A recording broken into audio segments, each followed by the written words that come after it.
Ma sto muscle up senza oscillazione si può fare?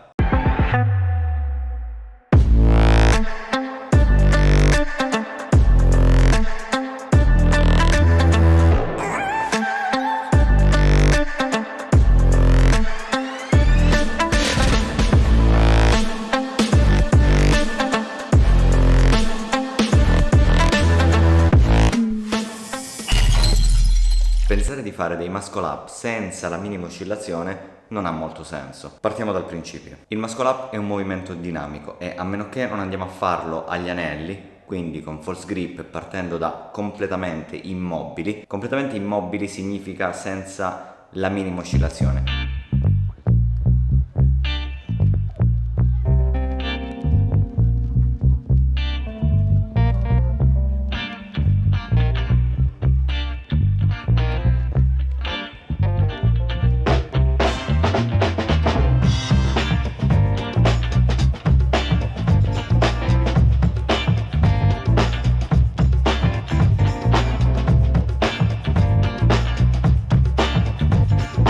Anche nei muscle up che io ho fatto prima, senza oscillazione a parer mio, perché comunque non c'è quasi nessun tipo di compenso, nonostante ciò c'è comunque un momento in cui sono in avanti rispetto alla sbarra, per quanto non ci sia un'oscillazione estrema, comunque c'è. E poi quando andiamo a zavorrare l'elemento, quando andiamo ad utilizzare un carico aggiuntivo, è lì che l'oscillazione diventa necessaria. Perché? Perché abbiamo un ostacolo, la sbarra. Come potremmo mai superare la sbarra senza avere una traiettoria curvilinea? Questo non avviene ad esempio agli anelli, ma è tutto un altro movimento. Muscle up alla sbarra e agli anelli sono due versioni simili di esercizi differenti. Le discussioni in generale sul muscle up lasciano sempre il tempo che trovano, perché si tratta poi di tifare una cosa rispetto ad un'altra e la conclusione è sempre la stessa. Chi si allena da molti anni in questo campo sa benissimo come funzionano le cose, chi si allena da poco spesso fraintende, spesso ha dei concetti un po' troppo alti per quanto riguarda il calisthenics, ha anche dei parametri che in realtà non esistono e che sono diversi da quello che si vede nelle gare. Ora, che uno abbia come idea oggettiva assoluta la pulizia, la perfezione nei movimenti è un modo di pensare, di vedere le cose e può essere condivisibile e meno condivisibile, però su alcune cose ci sono dei dati oggettivi. In questo video però andremo a vedere come imparare il muscle up in una maniera meno oscillata possibile. Diciamo che all'inizio l'oscillazione è quasi d'obbligo no, però le prime volte che saliremo sopra la sbarra sarà un muscle up oscillato nella maggior parte dei casi, anzi forse nella totalità dei casi. Questo è un errore? Assolutamente sì. È una cosa che invece può essere accettata? Anche sì. I canoni non sono poi così rigidi, anche perché chi si approccia alla disciplina non può avere quell'idea maniacale della perfezione, della tecnica, come ce l'ha chi è più avanzato. Non sto dicendo che uno deve fare le cose in maniera non tecnica, assolutamente no. Però ci sono degli esercizi e ci sono delle cose che possono essere sporcate, tra virgolette. Diciamo, all'inizio per salire sopra la sbarra, chippare un muscle up non è una cosa che può creare chissà quali danni. Di sicuro può creare meno danni di un back lever fatto male o di ragazzi alle prime armi che iniziano a provare a fare gli Efesto. Purtroppo è sempre mancato il messaggio positivo da parte degli atleti, è sempre passata quella storia del no pain no gain anche nel calisthenics ed è sempre passata quella storia del chi fa le cose più assurde migliore. Quindi mancando l'esempio da parte degli atleti più importanti, tra virgolette, più conosciuti, più forti, non può esserci da parte dei neofiti un'idea sana, seria, saggia del calisthenics. Se manca dall'alto non ci può essere in basso. Quindi oggi andiamo a vedere in che modo iniziamo ad imparare i muscle up e poi come vanno ad evolversi nel tempo, come possiamo arrivare a diminuire il più possibile l'oscillazione, non ad eliminarla, perché il momentum ci sarà sempre, è parte fondamentale di questo movimento. Poi certo c'è chi avrà meno oscillazione, c'è chi ne avrà talmente poca da sembrare fermo, ma fermo totalmente non saremo mai, anche perché nel momento in cui ci appendiamo alla sbarra siamo in movimento. Ora proverò a fare un muscle up completamente da fermo. Allora, partendo da qui non ho proprio oscillazione, ci provo.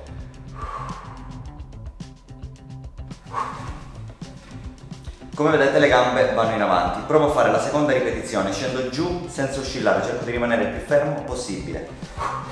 Fermo. Fermo. Allora, questo è il meglio che io riesco a fare con la tecnica più pulita che riesco ad avere. Di sicuro ci sarà qualcuno che saprà farlo meglio. Agli anelli cambia, perché comunque agli anelli è possibile fermare totalmente l'oscillazione. Essendo un movimento diverso, non dobbiamo fare questo movimento per passare sopra la sbarra perché non abbiamo nessun ostacolo, quindi possiamo trazionare direttamente e spingerci su.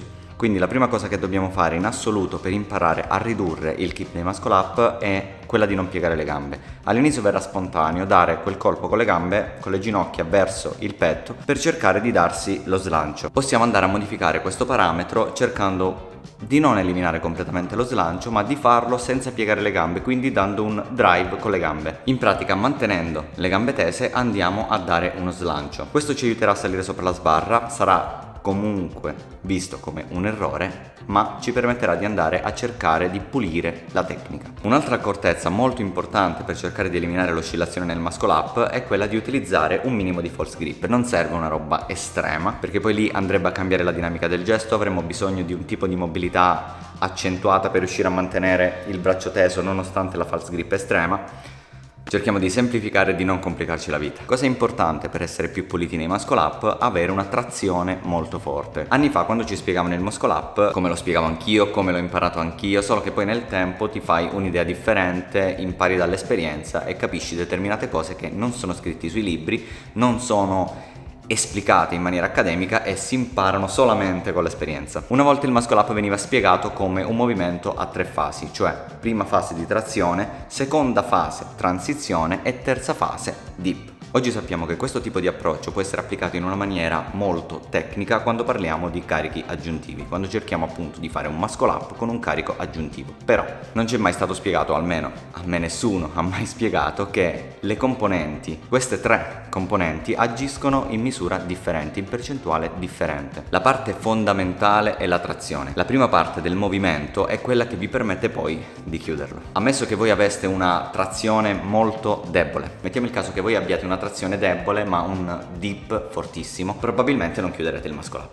Mentre al contrario, con una trazione molto forte e un dip debolissimo, chiuderete il muscle up. In percentuale, quella della tirata nel muscle up è sicuramente il parametro più importante. Al secondo posto ci sta la transizione, non in quanto transizione in sé, perché comunque avere la forza per allenare davvero la transizione significherebbe fare un'estensione di tricipiti, come avviene appunto nel TED, e stiamo già parlando di un livello più avanzato. La transizione che si vede nel muscle up è dinamica, di inerzia, quindi maggiore sarà la forza che noi avremo nella trazione e minore sarà lo sforzo che dovremo avere in transizione. Anzi, con una forza adeguata, con una forza sufficiente a trazionarci su, la transizione sarà praticamente solo un movimento dettato dalla trazione iniziale. L'ultima parte, la parte meno importante, è quella del dip, principalmente perché non arriveremo mai a fare un dip completo, perché spesso nel muscle up, avendo una trazione adeguata, arriveremo già ad un dip partendo da 90 gradi o sopra. Per non parlare poi dei muscle up molto esplosivi, nei quali il dip praticamente è inesistente. A questo punto, per essere pratici, sintetici e chiari, cosa dobbiamo fare per allenare il muscle up? Qual è la prima cosa che dobbiamo tenere a mente? Diventare molto forti nelle trazioni, quindi andare a lavorare con dei carichi aggiuntivi, imparare ad essere esplosivi ed imparare anche la tecnica, il momentum,